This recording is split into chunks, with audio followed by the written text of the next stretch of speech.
Trump প্রশাসনের পাল্টা শুল্ক সুবিধা কমিয়ে আনতে যুক্তরাষ্ট্রের সঙ্গে গোপন চুক্তি বা নন ডিসক্লোজার এগ্রিমেন্ট করছে বাংলাদেশ। চুক্তিটি সই হওয়ার পর যুক্তরাষ্ট্র এবং বাংলাদেশ একটি যৌথ বিবৃতি দেবে। এরপর যুক্তরাষ্ট্রের সম্মতি নিয়েই এই চুক্তি প্রকাশ করা হবে। তবে নন ডিসক্লোজার চুক্তিতে কোথাও দেশের স্বার্থবিরোধী কিছু নেই। যেসব বিষয় পরোক্ষভাবে দেশের স্বার্থবিরোধী হতে পারত, আলোচনার মাধ্যমে সেখান থেকে বেরিয়ে এসেছে। স্থানীয় সময় শুক্রবার যুক্তরাষ্ট্রে বাংলাদেশের দূতাবাসের প্রেস মিনিস্টারকে দেওয়া এক সাক্ষাৎকারে এসব কথা বলেছেন বাণিজ্য উপদেষ্টা শেখ বশিরউদ্দিন।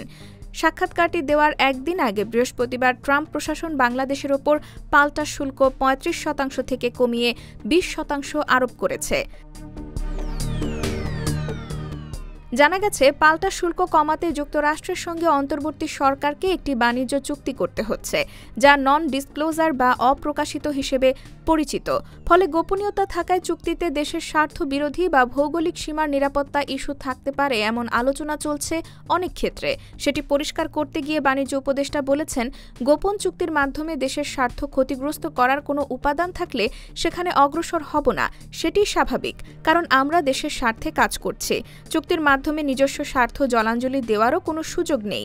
নিজস্ব স্বার্থ জলাঞ্জলি দিলে আমাদের সক্ষমতার ঘাটতি পড়বে। এতে বাণিজ্য চুক্তি করে কোনো লাভ হবে না। উপদেষ্টার মতে, যুক্তরাষ্ট্র বিনিময় চুক্তির ক্ষেত্রে তাদের জাতীয় নিরাপত্তাকে ব্যবহার করেছে। যুক্তরাষ্ট্র এই চুক্তির পেছনে মূল নিয়ামক হিসেবে তাদের নিজস্ব নিরাপত্তাকে নিয়েছে। সেখানে আলোচনা গোপন রাখার শর্ত পালন করাই স্বাভাবিক। শেখ বশিরউদ্দিন বলেন, বাংলাদেশ প্রতি বছর আন্তর্জাতিক উৎস থেকে ১৫ থেকে ২০ বিলিয়ন মার্কিন ডলারের খাদ্যপণ্য আমদানি করে থাকে। যুক্তরাষ্ট্র থেকে প্রতিযোগিতা মূল্যে খাদ্য আমদানি করা গেলে দেশের বাজার স্থিতিশীল রাখার ক্ষেত্রে সহায়ক ভূমিকা পালন করবে।